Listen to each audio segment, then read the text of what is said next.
শিশুদের হাড়ের ইনফেকশন বলতে কি বোঝায়? শিশুদের হাড়ের ইনফেকশন এবং জয়েন্টের ইনফেকশন দুইটাকে যদি আমরা সংজ্ঞায়িত করতে চাই, তাহলে যে হাড়ের ইনফেকশনটাকে আমরা বলবো অস্টিওমাইলাইটিস, যেটা হাড় এবং হাড়ের যে অস্থিমজ্জা থাকে সেটার ইনফেকশনকে বোঝানো হয়। আর অন্যদিকে যদি সেটা জয়েন্টকে এই আক্রান্ত করে, তখন তাকে আমরা বলি সেপটিক আর্থ্রাইটিস এই হিসেবে অভিহিত করে থাকি। তাহলে বোনস ইনফেকশন এবং জয়েন্ট ইনফেকশন দুইটা কি আলাদা জিনিস? দুইটা কাছাকাছি। যেমন বোনস ইনফেকশন থেকেও জয়েন্ট ইনফেকশন হতে পারে, আবার জয়েন্ট ইনফেকশন থেকেও বোনসের ইনফেকশন হতে পারে, তবে দুইটার ম্যানেজমেন্টের ক্ষেত্রে সামান্য একটু আলাদা হয়। এটা শিশুদের ক্ষেত্রেও তো হয়, আমরা জানি যে কোন বয়সে আসলে এই ইনফেকশনগুলো বেশি হয়ে থাকে? শিশুদের ক্ষেত্রে ইনফেকশনটা বেশি সাধারণত প্রথম 2 বছর এবং 8 বছর থেকে পরবর্তী বয়সগুলোতে বেশি হয়ে থাকে সাধারণত।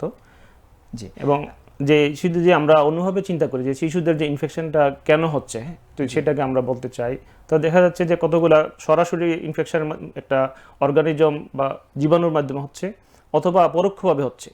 তো সরাসরি যেভাবে হচ্ছে, যদি কোনো জায়গায় কোনো ইনজেকশন নেওয়া হয়, কোনো বাচ্চা কোনো একটা খেলতে গিয়ে ব্যথা পেলো, ব্যথা পাওয়ার পর চামড়াটা ছিলে গেল, তারপর সেখানে ইনফেকশন হচ্ছে, অথবা কোনো অপারেশন হলো তার পরবর্তীতে সেখানে ইনফেকশন হচ্ছে। শরীরের অন্য কোনো জায়গায় ইনফেকশন হলে কি হাড়ে ইনফেকশন ছড়াতে পারে? হ্যাঁ, শরীরে অন্য কোনো জায়গায় ইনফেকশন, যেটা আমরা বলতে চাচ্ছি যে পরোক্ষভাবে ইনফেকশন হতে পারে।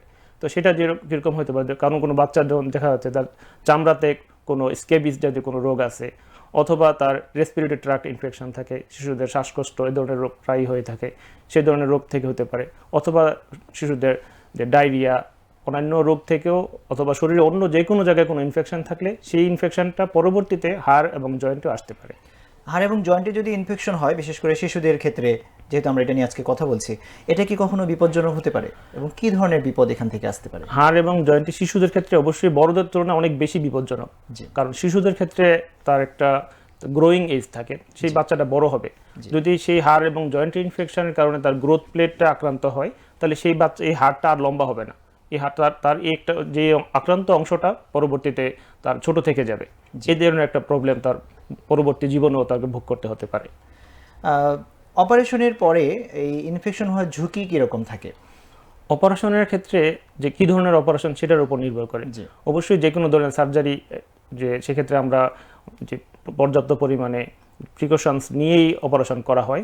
তারপরও শিশুদের ক্ষেত্রে তাদের রোগ প্রতিরোধ ক্ষমতা বড়দের তুলনায় একটু কম থাকে, তো সেই জন্য শিশুদের ইনফেকশন হওয়ার সম্ভাবনা একটু বেশি থাকে।